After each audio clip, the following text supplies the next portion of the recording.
Watu wengi wanaamini kwamba watu wenye pesa ni watu wenye bahati, au kuna watu baadhi tu ndio wamebarikiwa kuwa na pesa. Lakini huo sio ukweli. Ukweli ni huu, kwamba akili yoyote ambayo imefundishwa kuamini kwamba pesa inaweza kupatikana ndio inaweza kuleta mafanikio. Na mafanikio yote huwa yanaanzia kwanza kwenye akili, alafu ndio yanaonekana mfukoni. Unavyoona majumba au magari au mtu yote aliyefanikiwa, kwanza alianza kubadilisha vile akili yake inavyofanya kazi. Sasa leo nitakufundisha siri ya akili inayovuta pesa.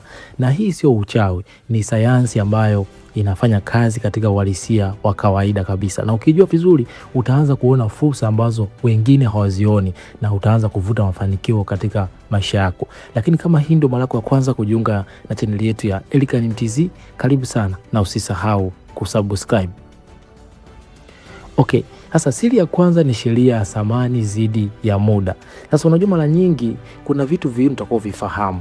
Asilimia kubwa watu wengi wanaamini kwamba akifanya kazi kwa muda mrefu zaidi ndio atapata pesa nyingi zaidi. Ndio maana unakuta mtu anafanya kazi masaa 18, alafu kuna mwingine anafanya kazi masaa 4. Huyo alifanya kazi masaa 18 anapata pesa labda 15,000, au mtu alifanya kazi masaa 10 anapata labda 15,000, alafu mwingine amefanya kazi masaa 4 anapata shilingi 300,000. Hapo kuna tofauti kubwa ambayo utakao jifunze, kwamba kuna sheria ya thamani zidi ya muda, kwamba unapokuwa unafanya kazi zidi ya muda una kikomo na huwa haubadiliki. Yani kwa mfano, huwa tuna masaa 24 kwa siku. Maana kama kazi yako ni ya masaa 10 alafu unapewa shilingi 10,000, maana yake hata ufanye kazi kiasi gani au hata ufanye juhudi gani utapewa shilingi hiyo hiyo 10,000. Lakini unapofanya kazi kwa thamani, vile unavyozidi kutatua tatizo la mtu ndivyo thamani yako inaongezeka zaidi. Mfano, kama mtu kamsaidia kwenye biashara yake kupata wateja, maana yake atakulipa kulingana na lile tatizo ambalo umetatua. Au umeenda kufanya labda ufundi wa kutatua changamoto fulani labda kwenye vifaa fulani, utalipwa kulingana na thamani ulioitoa.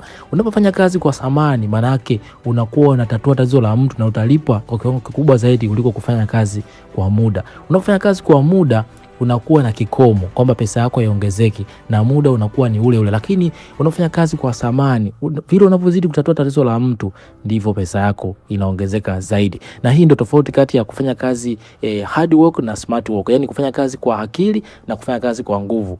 Watu wanaotoa thamani wanafanya kazi kwa akili, lakini watu wanaofanya kwa nguvu ndio wanafanya kazi kwa muda. Unakuta mtu anaenda asubuhi, anakomaa kiwandani asubuhi masaa 24, lakini mwisho wa siku analipwa pesa ndogo. Lakini kuna mtu anaenda kutoa tu thamani, labda kwa mfano kutengeneza hizi AC, kulingana na ile thamani anayoitoa kwenda kutatua ile tatizo la AC, analipwa pesa zaidi. Anaweza kutengeneza labda AC kwa masaa 2 na akapata pesa zaidi. Labda kwa mfano mtu ana utaalamu wa kutengeneza website za tovuti za kampuni, analipwa pesa nyingi zaidi. Au wale watu ambao wana utaalamu wa kutengeneza labda mabango au logo, wanalipwa pesa nyingi zaidi kwa muda mfupi zaidi, kwa sababu wanatoa thamani. Kwa ili uanze kuvuta pesa kwenye maisha yako, anza kutafuta namna ya kutoa thamani. Na thamani inatokana na nini? Ni vile unavyotatua tatizo la watu. Unapotatua matatizo makubwa zaidi ndipo unalipwa pesa zaidi. Lakini ukifanya kazi kwa muda, maana yake utakuwa na ukomo. Hii tunaita ceiling,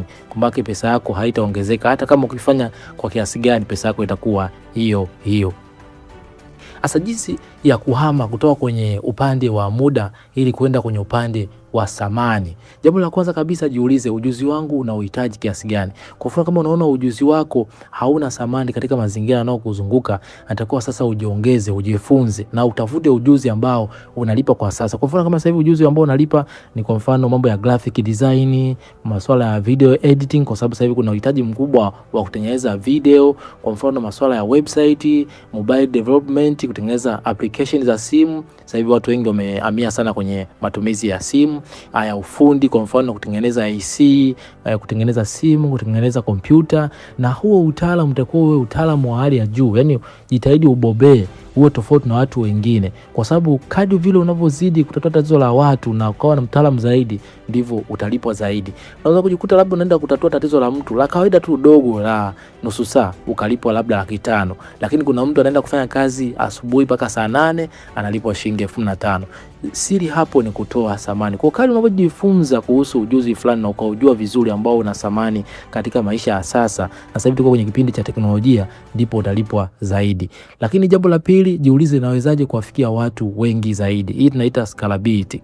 Kadri unavyozidi kuongeza mwanya mkubwa kuwasaidia watu wengi zaidi, ndivyo kiwango cha pesa kinakuwa kikubwa zaidi. Unaona, kwa mfano yule mtu anayeweza kuwafanyia watu delivery, kwa mfano watu wana changamoto labda kupata mizigo akawafanyia delivery, manake ametatua tatizo la watu, analipwa zaidi. Kwa kadri unavyozidi kuangalia namna ya kutatua tatizo la watu au matatizo ya watu kwa ukubwa zaidi, ndipo utapata pesa zaidi. Lakini jambo la tatu, ni tatizo gani gumu ninaloweza kulitatua? Angalia katika jamii yako ni tatizo gani ambalo watu wanalalamika, na ili ujue matatizo, angalia sehemu gani ambao watu wanaumia zaidi. Hizo waga tunaita pain point. Angalia mambo ambayo yanalalamika, mambo ambayo yanawakera. Kwa kupitia hayo wewe unaweza kuja na utatuzi na ukatatua. Kwa mfano zamani watu walikuwa wanahangaika mambo ya delivery, watu wakatengeneza mfumo wa delivery mpaka sasa hivi vitu vinafikia nyumbani. Haya, kwa mfano watu walikuwa na changamoto sasa hivi ya kupata huduma za watu labda kupata labda huduma ya chakula kwa wakati. Sasa hivi zipo hata app ambazo ziko online, watu wana order chakula wanapata kwa wakati. Kwa hiyo vile unapozidi kutatua matatizo ya watu, ndivyo utapata pesa zaidi. Lakini sasa jambo la muhimu zaidi la kujifunza, usiombe upunguziwe kazi, omba uongezewe ujuzi. Usitamani mambo yawe rahisi, tamani uwe bora zaidi. Ukijikita katika kuwa mtu wa thamani, pesa haitakuwa kitu cha kukitafuta kwa fujo, bali itakuwa matokeo ya lazima na ita by product ya kile unachokitoa kwa jamii. Kwa mara nyingi jifunze kuongeza thamani. Unapoongeza thamani unaweza kujifunza ujuzi mpya ambao upo kwa sasa. Jifunze namna ya kuboresha matatizo ya watu yawe mazuri. Yani vile unavyomsaidia mtu kutatua changamoto yake, ndivyo unavyoongeza thamani yako na utalipwa kulingana na thamani ambayo unaifanya. Na ndio maana unakuta kuna sehemu labda fundi anakuja kutengeneza mashine fulani, masaa 4 tu analipwa labda milioni 1, lakini kuna mtu anafanya kazi asubuhi mpaka saa 8 analipwa shilingi 20,000. Shida hapo sio kwamba eti kwamba kuna upendeleo, hapana. Huyu mwingine ameamua kutoa thamani. Ile mashine ambayo inasumbua kaja kutatua ile tatizo, maana yake analipwa kulingana na thamani aliyoitoa. Sasa siri ya pili, kuna kitu kinaitwa reticular activating system, inaitwa RAS. Sasa kwenye ubongo wetu wao kuna sehemu ambayo inaitwa RAS, yani reticular activating system. Sasa hii niseme ni kama kichujio cha taarifa. Yani unajua ubongo wetu wao unapokea taarifa nyingi zaidi. Sasa zote haziwezi kuingia kwenye ubongo. Kwa lazima kuna kifaa ambacho kinachuja taarifa zile za muhimu. Hicho kifaa ndo kinaitwa RAS, yani reticular activating system. Sasa ile reticular activating system inaweza kukuzuia wewe usipige hatua au inaweza kusaidia wewe kupiga hatua. Ndio maana ukisema sasa hivi nataka kununua iPhone, utaanza kuziona iPhone kwa sababu ile sehemu umeiconnect, yani imewaka, kwa sababu ile waga inakuwa connected na yale mambo ambayo unayaamuru. Ukisema pesa ni ngumu, itaanza kutengeneza mazingira ya kuhalalisha hiyo imani yako. Yani mara nyingi waga inaendana na vile ambavyo wewe unaamini. Inachuja taarifa ambazo zile ambazo wewe unazihitaji. Kwa mfano ukisema mimi siwezi, inaanza kutengeneza mazingira ya wewe usiweze ili kuaminisha hiyo imani ambayo umeitengeneza. Na hii huwa ina nguvu zaidi kwa sababu tuchukulie mfano ili uelewe vizuri, ni sawa na TikTok. Ukianza kuangalia video za aina fulani zinaanza kuja zile ambazo unaziangalia mara nyingi. Hiyo ndo RAS kwenye ubongo wetu, kwamba ukiwa unaweka taarifa fulani, labda mimi siwezi au hichi kitu ni kigumu au fursa sasa hivi ni ngumu, ndio zinaanza kuja hizo kwenye maisha yako ili uhalalishe hiyo imani yako. Na ndio maana mara nyingi kuna msemo anasema unapojisemea mambo mabaya yanakupata kwa sababu ya hii RAS, kwa sababu unaitengenezea focus ya kwanza kuchuja tu taarifa ambazo zinahusiana na haya mambo ambayo wewe unayaamini au unayasema. Sasa kuna namna ambavyo unaweza ukaitumia RAS kuvuta mambo ambayo ni ya muhimu kwako, na mara nyingi ni kuanza kutengeneza vitu ambavyo ni vizuri, sio vile vitu vibaya ambavyo vinakuharibu. Sasa kuna Jambo la kwanza kabisa ni kuwa na malengo mahususi. Mara nyingi usiseme malengo ya ujumla. Kama kwa mfano unahitaji labda kupata pesa labda ya kuanza biashara, sema kabisa ni biashara gani na kwa muda gani. Pale unakuwa na connect ubongo wako kwanza kutafuta fursa ambazo zinaendana na hilo lengo lako. Na ndio maana sasa hivi ukisema nataka kununua gari aina fulani, unaanza kuyaona magari mengi kwa wingi. Sio kama magari yako hayapo, kwa sababu umeconnect na hiyo reticular activating system. Lakini unaweza ukatumia mbinu ya taswira, tunaita visualization. Ubongo wetu waga haujui kutofautisha kati ya picha na uhalisia. Unapofumba macho ukaona yale mambo ambayo unayahitaji, ile rasi inaanza kuchuja taarifa ambazo zinatakiwa ziendane na ile imani ambayo tayari umeshaitengeneza kwenye picha yako. Kwa hiyo unajikuta mazingira yanaanza kujivuta au yanajitengeneza ili kuendana na kile ambacho umekiona kwenye picha ambayo umejitengenezea. Lakini kuna maswali ya kichocheo. Baada ya kwanza kusema itawezekanaje hii, sema nitatatuaje tatizo la hapa. Hapo unaifungua rasi ianze kutafuta sasa suluhisho la kutatua hiyo changamoto. Baada ya kwanza kulalamika, kuona kwamba hichi kitu ni kigumu, anza kujiuliza kwamba nitatatuaje changamoto hii ambayo inawazunguka watu. Unapokuta watu wanalalamika jambo fulani, wewe ona kama ni fursa ya kutatua changamoto hiyo, kwa sababu vile unapotatua changamoto ya watu ndivyo unatengeneza thamani. Na thamani hiyo itakufanya wewe upate pesa zaidi. Sasa mara nyingi dunia haikupi unachotaka, inakupa kile unachokilenga, focus. Ukibadilisha kile ambacho unatafuta, utaanza kuona kile ambacho wengine wanapishana nacho.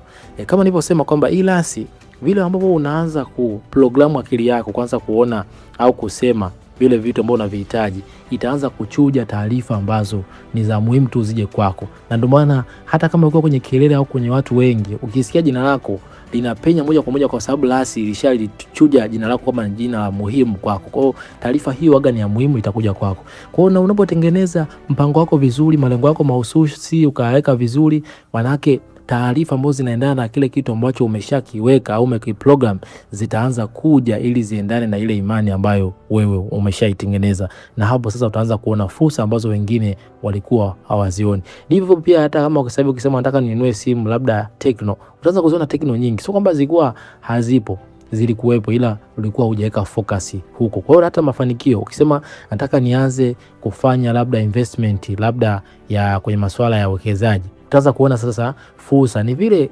kama kwa mfano kwa mtandao wa TikTok, kama unatumia sana TikTok, utaona ukianza kuangalia sana video za watu wa aina fulani, utaanza kuona unaletewa hizo. Ndivyo rasi inavyofanya kazi. Kwa hiyo unapotengeneza maneno au kitu fulani ambacho unahitaji ukipate kwako, itaanza kutengeneza namna ya kuvutia kwako. Ukisema huwezi, maisha ni magumu, tayari rasi itaanza kuchuja taarifa za maisha magumu zije kwako ili uhalalishe hiyo imani yako. Lakini siri ya tatu ni kuondoa gundi ya kisaikolojia, tunaita mental block. Unajua kuna imani ambazo tumeshatengenezwa toka utotoni kuhusu pesa na kuhusu utajiri. Kwa hiyo hizo pia zinaweza kuzuia wewe usipate mafanikio, na mara nyingi ndio changamoto kubwa ambayo inawasumbua watu wengi zaidi. Sasa mara nyingi jambo la kwanza kabisa ndio utambue kwanza hizo imani ambazo tunaziita imani za sumu, tunaita limiting belief. Kwa mfano uliambiwa pesa ni mbaya, pesa inaweza kufanya ukawa muovu, au pesa haifai, au matajiri ni watu wenye roho mbaya. Sasa unajua mara nyingi imani yetu ikitengeneza kitu fulani na kile kitu kikihitaji kukipata vinakuwa vinakinzana. Ndio maana unajikuta ukipata pesa, ile imani yako ambayo umeshajitengenezea, umeshaambiwa toka utotoni, inaanza kushindana na ile hali ambayo uko nayo. Kwa hiyo unaanza kutumia pesa vibaya, mpaka baadaye inapokaribia kuisha ndio akili yako inaanza kurudi kwenye akili ya kawaida, lakini kwa sababu ya imani ambayo tayari umeshatengenezewa. Kwa hiyo jambo la kwanza kabisa lazima utambue hizo imani za sumu. Umeambiwa nini kuhusu pesa? Umeaminishwa nini kuhusu pesa?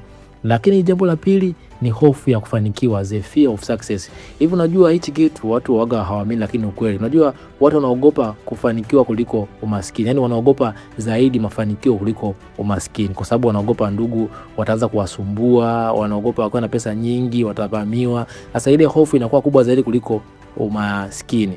Na ndio maana mtu unakuta hata kama alikuwa anajitahidi kupata fursa fulani, akishaipata anaanza kuivuruga mpaka inapotea, haifanyi kwa ubora, kwa sababu ya ile imani tayari imeshatengenezwa ndani yake. Sasa hii sio nzuri, na usipoweza kuondoa hizo block, hizo mental block, hautaweza kupiga hatua kubwa ya maisha, kwa sababu zitakuwa zinakulimit na zinakuzuia usipige hatua kubwa kwenda mbele.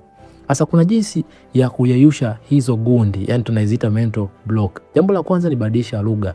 Mambo ambayo umeambiwa kuhusu pesa ni mbaya, au matajiri ni watu wabaya, au pesa ukiipata inakuharibu, sio kweli, kwa sababu pesa ni chombo. Kama una tabia mbaya itakuongezea tabia mbaya zaidi. Kama tabia nzuri itakuongezea tabia nzuri zaidi. Ni sawa na kisu. Kisu ukikitumia kukata mboga kitakata, lakini hicho kisu kuna mtu anaweza kukitumia kumchoma mtu. Sio kwamba hiki kisu ni kibaya, hapana, matumizi ya mtu ambaye ametumia hicho kisu. Kwa hiyo ni sana pesa. Pesa ni chombo. Inategemeana na jinsi mtu alivyokitumia hicho chombo. Lakini bariki unachokitaka. Kosa kubwa ambalo watu wengi wanakosea, ikutana na tajiri labda ana gari zuri, anaanza kufyonza au kulaumu.